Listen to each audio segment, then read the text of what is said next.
All right, let's talk about a film that wasn't just a movie, it was a cultural earthquake. I'm talking about Bong Joon-ho's Parasite. Seriously, how did a South Korean thriller completely take over the world and, rewrite the history books? We're gonna break it all down, and it all starts with one little number. 4. That's the number. And trust me, in the film world, this number is huge. It represents an absolute game changer, one single night that proved everything was about to be different. It was the night Parasite made history. So what were these 4 wins? Well, here they are. Best Picture, Best Director, Best Original Screenplay, and Best International Feature Film. I mean, just let that sink in for a second. This wasn't just a good night for the movie. It was a revolution for cinema. Before this, no non-English film had ever won Best Picture. Ever. And then, Parasite came along. And it wasn't just the critics who loved it, the audience did too. I mean, look at these numbers. They made this film for just over $11 million, which, for a movie this big, is pretty modest. And it went on to make, wait for it, over $262 million worldwide. That's just insane. It's absolute proof that this story hit a nerve with, well, pretty much everyone. So what's the story behind all this hype? What's it even about?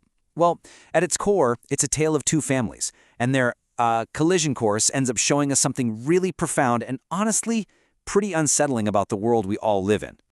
So, meet our 2 families. First, you've got the Kims. They're scrappy, super clever, but totally down on their luck, living in this cramped, semi-basement apartment. Then you have the Parks. They are mind-bogglingly rich, living in this gorgeous architectural masterpiece, and they're just completely clueless about how the other half lives. It's not just 2 families, it's like 2 different planets. So the Kims spot an opening, and they come up with this incredible, almost theatrical plan. It's like a heist movie. One by one, they start to worm their way into the Park family's home. First, the son is a tutor, then the daughter is an art therapist, each one pretending to be a total stranger, a top-notch professional, kicking out the old staff as they go. And this is where the movie's genius really shines. It's what you'd call a black comedy thriller. So one minute, you're laughing your head off at how ridiculous and clever the Kim's con is, and then, boom, the next minute, your heart is pounding because it feels like the whole thing is about to blow up in their faces. It's that constant shift, that balancing act, that makes Parasite so good. Okay, but if you really want to get what Parasite is all about, you got to look deeper than just the story. The real magic trick is in the metaphors. All these seemingly normal objects in the movie, they're carrying some serious weight. Let's start with this thing, the Scholar's Rock. So a friend gives this to the Kims, and it's supposed to bring them wealth and good fortune. But notice how it's always there. It's heavy, it's awkward, it doesn't fit. And eventually, it's used as a weapon. It's the perfect symbol for their dreams, right? This hope for a better life that literally becomes a heavy, dangerous burden they have to carry around. And then there's the rainstorm. Man, this scene is just brutal. For the rich Park family, the rain is beautiful. It's cleansing. They get to cozy up in their mansion and watch it fall. But for the Kims, that exact same rain is a catastrophe. It's a full-on flood that sends literal sewage pouring into their basement home, destroying all their possessions. It's the same weather, but 2 completely different realities. Just devastating. Even the food in this movie is a metaphor. You gotta love it. Mrs. Park asks for this dish called ramdon. What is it? It's just 2 kinds of cheap instant noodles, but with super expensive fancy sirloin steak thrown on top. It's this weird, clunky mix of high class and low class all smashed together. It's basically the whole movie in a single bowl. This awkward, unnatural fusion of rich and poor that just feels wrong. So all of this symbolism brings us to the big question, the one right there in the title. Why is it called Parasite? I mean, it seems kind of obvious who the parasite is, right? Well, with this movie, nothing is ever that simple. Who do you think the parasite really is? See, that's the twist. You think it's the Kims, right? They're literally living off the Parks. But the movie is way smarter than that. It kind of whispers, hey, what about the Parks? They absolutely depend on the cheap labor and the desperation of poor people to keep their perfect lives running. So, who is feeding off of whom? It's a really uncomfortable question.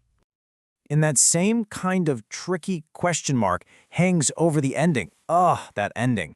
After everything goes completely haywire, the movie gives us this little glimmer of hope, a way out. But is it actually real? So the son, Kiwoo, writes this letter where he lays out his big plan. He's going to get rich, buy that giant house, and his family will be reunited. It's a beautiful thought, but the way it's filmed, You just know it's a fantasy, a daydream, and that's the final gut punch. The movie is telling us that for people like the Kims, that dream of climbing the ladder, it's just a dream. It's not real. It's that powerful, unforgettable message that explains why this film had such a massive impact. And it's a story that actually started from a very personal place for the director. Yeah, this whole idea wasn't just pulled out of thin air. The director, the brilliant Bong Joon-ho, based it on his own life. When he was in college, he worked as a tutor for a super wealthy family, and he said he always felt like he was sneaking into their world, seeing things he wasn't supposed to see. That feeling is what sparked the entire idea for Parasite. And once the film was made, its journey was just incredible. It started in May 2019 by winning the top prize at the super prestigious Cannes Film Festival. Then came that unbelievable Oscar night in February 2020. And guess what? The story's not even over. There's an HBO series in the works that's going to dive even deeper into this world. When you boil it all down, the reason Parasite became a global sensation is simple. Its message is universal. This huge, growing gap between the haves and the have-nots, that's not just a story about South Korea. That's a story about right now everywhere. And so the film leaves you with this one last, kind of haunting question. It's really the whole point of the movie.